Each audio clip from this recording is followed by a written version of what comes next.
Okay, now let's do another technique. In this one now, I'm going to go back and borrow force again, and I'm going to contour and allow him to help cut again as we did before. Cliff, come on up. Now what Cliff is doing now is his right leg is forward and my left leg is forward. And as he lunges along this line, this is the line of attack, straight towards my stomach, what I'm going to do is I'm going to borrow it and pull him so that I bring him up onto that right foot, okay? So we're going to borrow, shoot, his motion here, and then cut. Come back off of that, check with this hand, and use my forearm to brace me into cutting the ribs open at this point. Okay, now watch again.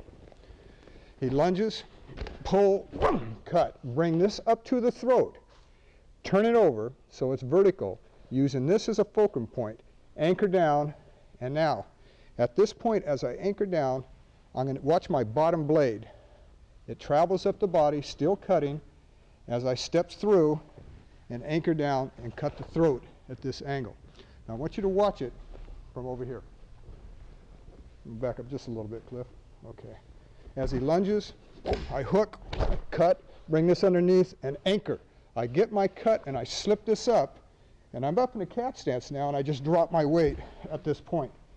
Now, keeping myself in check, I can finish the moves by just turning and torquing him down on his stomach. But notice that my right hand is still guiding him, what we call angular guidance. It's keeping him checked, his height check, even though he's cut.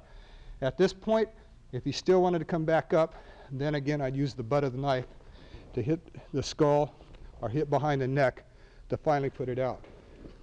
Like I said before, cuts don't guarantee that your opponent's out. Thank you, Cliff. Good. Okay, now I want to go back and start using a little more of our natural weapons again. Just because you're using a man-made weapon doesn't mean you should eliminate your natural weapons, not at all. It's just that you've got to be very careful when you employ a natural weapon, because if you put it in range of his knives, there's a good chance you might get a cut as well. Cliff, let me borrow you again. Now, we have a technique called shield and mace, okay? Now, it's part of the Kenpo system, and we're going to use part of that.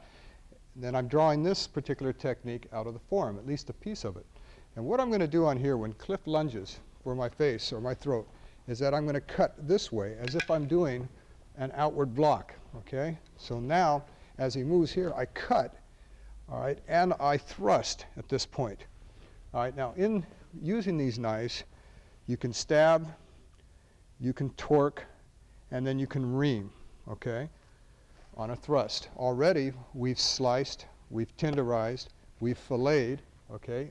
But at this point now, I want you to think of stabbing, okay, either horizontally or vertically, and then torquing, and then reaming, all right? Now, in combat, and before, particularly before guns were invented, when people used knives and swords and spears in combat, if they thrusted too deeply with the blade, there was a good chance it was difficult to get it out of the opponent's body. In fact, if you were on the battlefield and you were fighting one guy and you couldn't get your weapon out, because what happens is when a blade goes inside the body, the blood and the muscles and everything suddenly forms a suction around it. And they had to use their hand or their foot to push and pull to get the blade back out. And you couldn't afford to have your blade going too long because somebody else would be attacking you at the same time.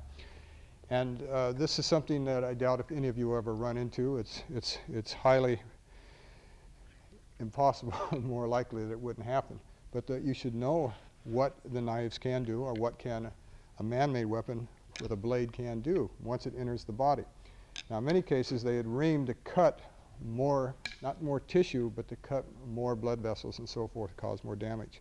But on the way out, they would torque to get it out or use their foot to push and pull. In this case, what we're doing here, as he strikes, we're cutting up to meet that action, and we're thrusting, and then we're reaming this all the way in. Now, at this point, as I use marriage of gravity and I drop my weight here, he's going to get a reaction out of this. Now, I've probably, if at this point, has broken a rib or pierced a rib and have entered the lung cavity. Okay, so his breathing is going to be restricted at this point. But I still will probably get a reaction here, and the arm will come back. Well, I'm going to allow it to come back up to his throat. As that happens, I torque this out, make a small circle, press against his wrist, and at this point, if Cliff turns around for me, At this point in the fight, my knife will cut his Adam's apple, this will cut his wrist, and this acts as leverage to not only cut the throat here, but then to cut down the inside, right down the bicep and inside of the elbow at this point. Okay, now watch again. We meet the action, we get out of line of attack, and we ream this in. Okay, and also a reaming shot like this causes a depth check as well as a width check and a height, because see, the body starts to crumple as well. So I ream it in. Now I get a reaction, I follow it, and I keep it up there. Now this will put enough torque in there to cut the throat, and if I need to, I can now start to employ a natural weapon as I pull out to increase the leverage of the strike going out. And notice that I kicked the knee. All right. Also, I didn't want this to come back into play, so I took out the foundation as well. Now watch this again. Good strike, ream it, it follows up, make my cut and my kick all at the same time. As I cross out, cross behind him, keep your guard up, put your knives in a position that you're most comfortable with too. And I want you to practice that as you do these techniques. Thank you, Cliff. Good.